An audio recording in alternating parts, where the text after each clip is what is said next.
नमस्कार दोस्तों, मैं स्वागत करता हूं आपका अपने YouTube चैनल क्रैक एग्जाम में। दोस्तों, आज मैं आपके लिए कुछ बौद्ध धर्म से संबंधित महत्वपूर्ण क्वेश्चंस लेके आया हूं जो आपके आगामी परीक्षाओं के लिए बहुत ही महत्वपूर्ण होंगे। दोस्तों, मैंने बौद्ध धर्म से संबंधित पहले भी एक वीडियो अपलोड किया है। अगर आपने वो वीडियो नहीं देखा है तो वो वीडियो सबसे पहले देख लें, ताकि इस वीडियो के जो कॉन्सेप्ट हैं आपके क्लियर हो जाएंगे। वो वीडियो देखने के बाद ही आपको ये वीडियो कुछ समझ में आएगा। दोस्तों, हम अक्सर क्या करते हैं कि प्रश्नों को रटने की ट्राई करते हैं, रटने की कोशिश करते हैं, लेकिन दोस्तों रटने से ज़्यादा हमें समझना सही रहता है। अगर हम क्वेश्चंस को समझेंगे तो एक हमारे कॉन्सेप्ट क्लियर होंगे, एक हमारे अंदर अलग सी सोच डेवलप हो जाएगी उस क्वेश्चंस के लिए। ठीक है दोस्तों, तो इस प्रकार मैं बताता हूँ कि जो भी आप जिस एग्ज़ाम की भी आप तैयारी कर रहे हैं उसके लिए आप रटने की बजाय अगर समझेंगे तो आपको कई दिनों तक लॉन्ग लास्टिंग वो याद रहेगा और आपके एग्ज़ाम में बहुत ही हेल्पफुल होगा। अगर आप मेरे चैनल पर नए हैं तो लाइक कीजिए, शेयर कीजिए, सब्सक्राइब कीजिए और बेल आइकन को दबा दीजिए दोस्तों। और उसके बाद चलो हम वीडियो की शुरुआत करते हैं। तो आज का जो पहला क्वेश्चन है वो गौतम बुद्ध ने किसके आग्रह पर सर्वप्रथम महिलाओं को बौद्ध धर्म में शामिल किया था। तो दोस्तों, वही मैंने बताया है कि अगर पहला वीडियो आप नहीं देखेंगे तो इस क्वेश्चन को आप सही से करेक्ट नहीं कर पाओगे। यहाँ पे 4 ऑप्शन आपके सामने दिए गए हैं। महामाया है, यशोधरा, राहुल और आनंद। तो महामाया कौन थी, मैं चलो थोड़ा रिकॉल कराता हूँ। माता जी थी, यशोधरा उनकी धर्म पत्नी थी और राहुल उनके बेटा था। ठीक है, तो महामाया माता, यशोधरा पत्नी और राहुल बेटा। आनंद जो थे वो उनके शिष्य थे, प्रिय शिष्य थे। ठीक है, गौतम बुद्ध के। तो यहाँ पे इस क्वेश्चन का जो आंसर होगा वो आनंद होगा। आनंद ने रिक्वेस्ट करी थी, आग्रह किया था गौतम बुद्ध से कि आप महिलाओं को भी बौद्ध धर्म में शामिल कीजिए। तो आनंद के कहने पर ही गौतम बुद्ध ने महिलाओं को बौद्ध धर्म में शामिल किया था। ठीक है दोस्तों, तो यहाँ पे इस क्वेश्चन का सही आंसर ऑप्शन डी हो जाएगा। तो इस प्रकार से आप याद रख सकते हैं दोस्तों। ठीक है दोस्तों, अभी हमारा आज का जो दूसरा क्वेश्चन है, गौतम बुद्ध की प्रथम महिला शिष्या कौन थी। तो गौतम बुद्ध की प्रथम महिला शिष्या कौन थी। हमारे सामने 4 ऑप्शन दिए गए हैं। प्रजापति, गौतमी, यशोधरा, महामाया, इनमें से कोई नहीं। तो दोस्तों, जो प्रजापति गौतमी थी वो उनकी सौतेली माताजी थी, सौतेली माताजी थी। तो इसलिए मैं बोलता हूं कि जैसे मैंने अभी सौतेली माताजी बता दिया, इसके पीछे मैंने एक स्टोरी कनेक्ट की थी पिछले वीडियो में। तो अगर वो वीडियो आप देखेंगे तो उस वीडियो को देखने के बाद आप इस वीडियो को भली भांति समझ सकते हैं, इसको अपने माइंड में सेफ रख सकते हैं, कई दिनों तक इसको याद रख सकते हैं। तो चलो यहाँ पे भी मैं उस स्टोरी को एक बार रिकॉल कराता हूँ। जब गौतम बुद्ध का जन्म हुआ था तो उनकी माता थी महामाया, इनसे उनको जन्म हुआ था। लेकिन जन्म के 7 दिन बाद में महामाया का देहांत हो गया था, ये स्वर्गवास हो गई थी और इनकी मृत्यु हो गई थी। तो गौतम बुद्ध का अभी लालन पालन किसके द्वारा किया जाए, क्योंकि 7 दिन का एक छोटा बच्चा होता है, अभी उसका लालन पालन किसके द्वारा किया जाए। तब इनके पिता कौन थे, सुधोधन। तो सुधोधन ने क्या किया, जो महामाया की एक सिस्टर थी प्रजापति गौतमी, इनसे शादी कर ली थी, दूसरी शादी कर ली थी। और फिर प्रजापति गौतमी ने ही गौतम बुद्ध का लालन पालन किया था। यशोधरा उनकी पत्नी थी, मैंने पहले ही बता दिया था। तो दोस्तों, यहाँ पे देखते हैं प्रथम महिला शिष्या कौन थी। तो जो प्रथम महिला शिष्या थी दोस्तों, वो प्रजापति गौतमी ही बनी थी। ठीक है, तो गौतम बुद्ध की प्रथम महिला शिष्या उनकी सौतेली माता प्रजापति गौतमी ही बनी थी। ठीक है दोस्तों, इस प्रकार एक स्टोरी के रूप में अगर आप याद रखेंगे तो आप कभी भी नहीं भूल पाएंगे। ठीक है दोस्तों, चलो अगला क्वेश्चन देखते हैं। गौतम बुद्ध ने सर्वाधिक उपदेश कहाँ दिए थे। तो हमारे सामने 4 ऑप्शन, वैशाली, राजगृह, सारनाथ और श्रावस्ती। तो दोस्तों, मैं बता देना चाहता हूँ कि वैशाली में जैसे ही 29 वर्ष की उम्र में उन्होंने गृह त्याग किया था, सीधे गए थे वैशाली। और वैशाली में जाके उनके जो प्रथम गुरु उनको मिले थे वहाँ पे गुरु अलार कलाम, तो उनसे उन्होंने शिक्षा प्राप्त की थी, लेकिन वहाँ पे उनको ज्ञान की प्राप्ति नहीं हुई और वहाँ से फिर वो आगे राजगृह चले गए थे। अब राजगृह में उनको उनके दूसरे गुरु मिले थे रुद्रक रामपूत। रुद्रक रामपूत राजगृह में थे, उनसे भी उन्होंने ज्ञान प्राप्ति की कोशिश की, लेकिन यहाँ पे भी उनको ज्ञान की प्राप्ति नहीं हुई। ठीक है दोस्तों। सारनाथ, सारनाथ किसके लिए प्रसिद्ध था? सारनाथ में इन्होंने क्या था, अपना प्रथम उपदेश दिया था। गौतम बुद्ध ने अपना प्रथम उपदेश सारनाथ में दिया था। ये पिछले वीडियो में क्वेश्चन मैंने करवाया था, और वैशाली, राजगृह, सारनाथ सभी के बारे में मैंने बताया था, इसलिए मैं बार बार बोल रहा हूँ कि मेरा पहले पिछला वीडियो देखिए। अगर पिछला वीडियो आप देखेंगे तो वहाँ से आपको पता चलेगा कि हाँ ये चीज़ें कहाँ से कनेक्ट हैं। ठीक है दोस्तों। अभी अगला जो ऑप्शन है वो श्रावस्ती है। तो गौतम बुद्ध ने सर्वाधिक उपदेश श्रावस्ती में ही दिए थे। दोस्तों श्रावस्ती कौशल महाजनपद में पड़ता है। दोस्तों 16 महाजनपदों के बारे में आपने सुना होगा। 16 महाजनपदों में से कौशल भी एक महाजनपद था, जो जिसमें श्रावस्ती पड़ता है। ठीक है दोस्तों। और ये कौशल महाजनपद कहाँ पड़ता है? ये यूपी में पड़ता है, उत्तर प्रदेश में पड़ता है। तो इस प्रकार आपको याद रख सकते हैं। इस क्वेश्चन का आंसर ऑप्शन डी हो जाएगा, श्रावस्ती। चलो दोस्तों अगला क्वेश्चन देखते हैं। अगला क्वेश्चन नंबर 4 है। गौतम बुद्ध ने अपना अंतिम उपदेश अपने किस शिष्य को दिया था? आनंद पहला ऑप्शन है, दूसरा ऑप्शन सुबध है, तीसरा ऑप्शन ए व बी, और चौथा ऑप्शन इनमें से कोई नहीं। आनंद उनके सबसे प्रिय शिष्य थे। ये पिछले वीडियो में मैंने कराया था, सबसे प्रिय शिष्य कौन थे? आनंद थे। तो सबसे प्रिय शिष्य भी अगर करके कभी एग्जाम में अगर क्वेश्चन पूछ लिया जाता है तो आप कर सकते हैं कि आनंद उनके सबसे प्रिय शिष्य थे।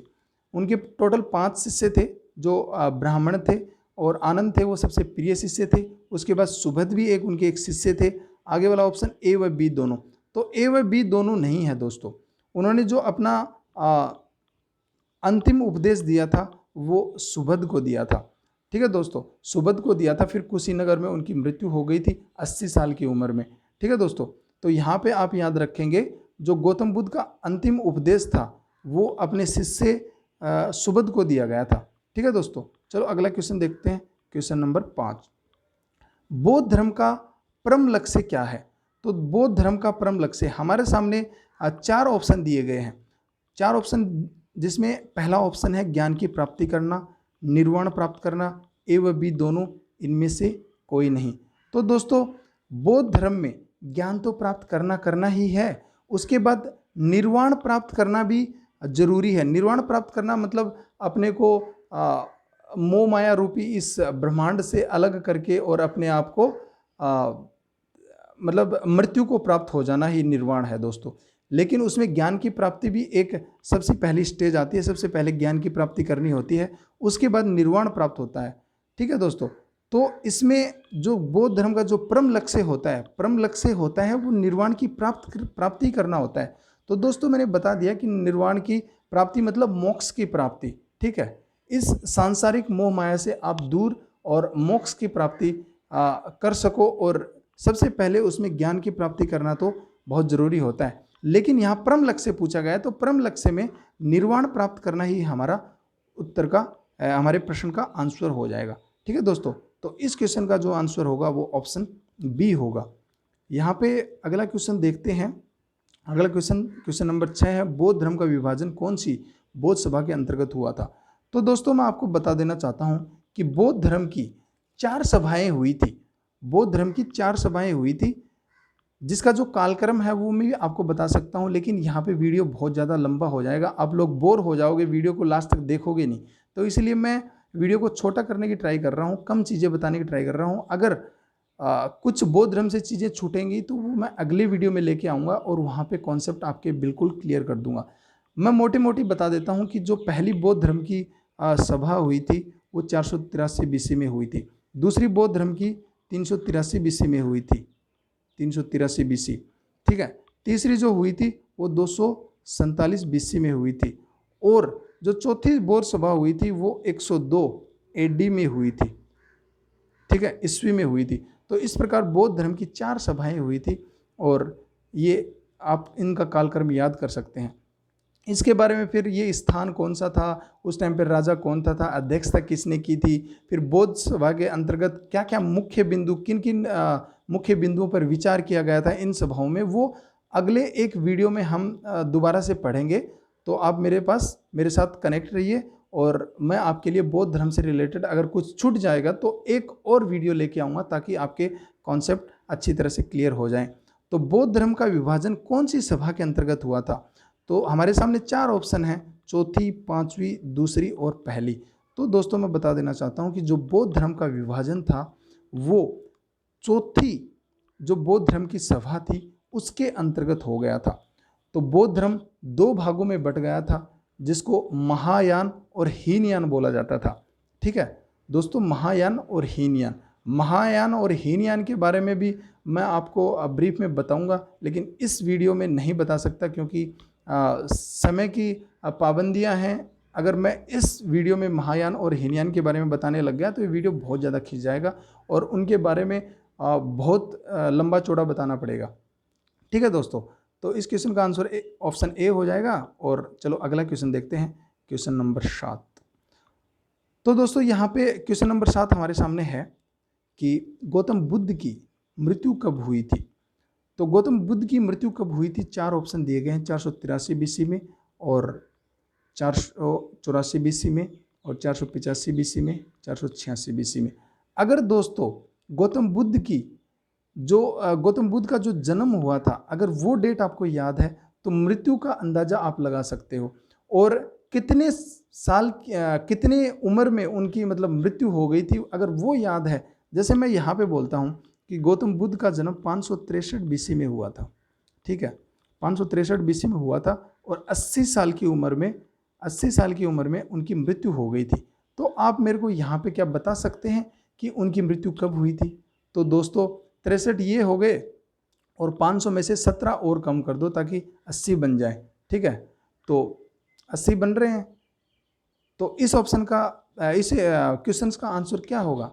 तो दोस्तों इस क्वेश्चन का आंसर 483 बीसी हो जाएगा, सीधा सीधा है। तो अगर आपको उसका जन्म याद है, अगर उसके जन्म की वो तिथि याद है, फिर कितने उम्र में उनकी मृत्यु हुई थी वो सब याद है, तो आप क्वेश्चन का आंसर आराम से कर सकते हो। वो सब डेवलप होगा एक स्टोरी के रूप में। आपने अगर मेरा पहला वीडियो नहीं देखा तो वो वीडियो भी देखें ताकि आपको पीछे से पता चल जाए उनका जन्म कब हुआ था और उनकी मृत्यु कितने साल में हो गई थी। चलो अगला क्वेश्चन देखते हैं, क्वेश्चन नंबर 8 है, बौद्ध धर्म की विभाजन के बाद बौद्ध धर्म कौन से 2 भागों में बट गया था? अभी दोस्तों मैंने बताया था जो चौथी बौद्ध सभा थी उसमें बौद्ध धर्म का विभाजन हो गया था और वो 2 भागों में बट गया था। 2 भाग मैंने बता दिए थे आपको, हीनयान और महायान। हीनयान और महायान के बारे में कभी दोबारा पढ़ेंगे। ये 2 शाखाएं थी जो बौद्ध धर्म की थी और 102 ईस्वी में ये बौद्ध धर्म चौथी महासभा के अंतर्गत और 2 भागों में बट गया था, हीनयान और महायान। दोनों ऑप्शन दिए गए हैं, ए व बी दोनों, इनमें से कोई नहीं। तो ये दोनों करेक्ट आंसर हैं और ए व बी दोनों। तो इस क्वेश्चन का आंसर हो जाएगा वो ए व बी दोनों हो जाएगा। ठीक है दोस्तों, चलो अगला क्वेश्चन देखते हैं, क्वेश्चन नंबर 9 है। अभी क्वेश्चन नंबर 9 है, वो बौद्ध धर्म की चौथी सभा का आयोजन कब हुआ था? तो दोस्तों बौद्ध धर्म की चौथी सभा का आयोजन कब हुआ था? तो हमारे सामने 4 ऑप्शन दिए गए हैं, 102 एडी में, 100 एडी में, 150 एडी में, 101 एडी में। दोस्तों मैं यहाँ जो एडी बोल रहा हूँ ना, ये ईस्वी सन है। मैंने बीसी और एडी के बारे में पिछले वीडियो में बताया था, तो इसलिए बोलता हूँ कि मेरा पिछला वीडियो देखिए, उसके बारे में मैं बीसी और एडी के बारे में ऑलरेडी बता चुका हूँ कि बीसी क्या होता है, एडी क्या होता है। तो यहाँ पे मैंने बताया कि जो बौद्ध धर्म की चौथी सभा का आयोजन कब हुआ था, 4 ऑप्शन दिए गए थे, लेकिन यहाँ पे जो सही ऑप्शन है वो हमारा ऑप्शन ए हो जाएगा। क्योंकि बौद्ध धर्म की चौथी सभा के बारे में ही दोस्तों बार बार क्यों पूछा जाता है? क्योंकि दोस्तों यही इम्पोर्टेंट है, बहुत ही महत्वपूर्ण है, क्योंकि चौथी सभा के अंतर्गत ही 102 ईस्वी में बौद्ध धर्म का विभाजन 2 गुटों में हो गया था और 2 भागों में बौद्ध धर्म बट गया था। और वो गुट कौन कौन से थे? पिछले जैसे क्वेश्चन में मैंने बता दिया था, वो गुट थे महायान और हीनयान। इस प्रकार ये जो चौथी सभा है ये बहुत इंपॉर्टेंट हो जाती है। इसका जो डेट है वो आप याद रखें, 102 एडी में ये इसका आयोजन किया गया था। ठीक है दोस्तों, चलो अगला क्वेश्चन देखते हैं, क्वेश्चन नंबर 10 है, बौद्ध धर्म में विहार या मठ किसे कहा जाता था? तो दोस्तों बौद्ध धर्म से रिलेटेड 2-3 चीज़ें होती थी, विहार या मठ किसे कहा जाता था? हमारे सामने यहाँ पे 4 ऑप्शन दिए गए हैं। पूजा स्थल, अवशेष रखने की जगह, बौद्ध भिक्षुओं के रहने की जगह और इनमें से कोई नहीं। तो दोस्तों मैं आपको बताता हूँ कि बौद्ध धर्म में जो बौद्ध धर्म में पूजा स्थल थे उनको क्या कहा जाता था? उनको कहा जाता था चैत्य। पूजा स्थलों को कहा जाता था चैत्य। अवशेष रखने की जो जगह होती थी उनको बोलते थे स्तूप। स्तूप, आपने ये नाम पहले सुने होंगे दोस्तों, मुझे पता है। बौद्ध भिक्षुओं के रहने की जो जगह होती थी उसको दोस्तों मठ या विहार के नाम से जाना जाता था। ठीक है दोस्तों, तो यहाँ पे हमारे क्वेश्चन का जो सीधा आंसर है कि बौद्ध धर्म में विहार या मठ किसे कहा जाता था, तो इसका आंसर ऑप्शन सी हो जाएगा कि बौद्ध भिक्षुओं के जो रहने की जगह होती थी उसको मठ या विहार कहा जाता था। तो दोस्तों यहाँ पे आपको मेरा ये वीडियो पसंद आया होगा। चैनल को लाइक, शेयर और सब्सक्राइब करना ना भूलें। अगले वीडियो में कुछ रोमांचक प्रश्नों के साथ फिर से मुलाकात होगी। तब तक के लिए बाय बाय।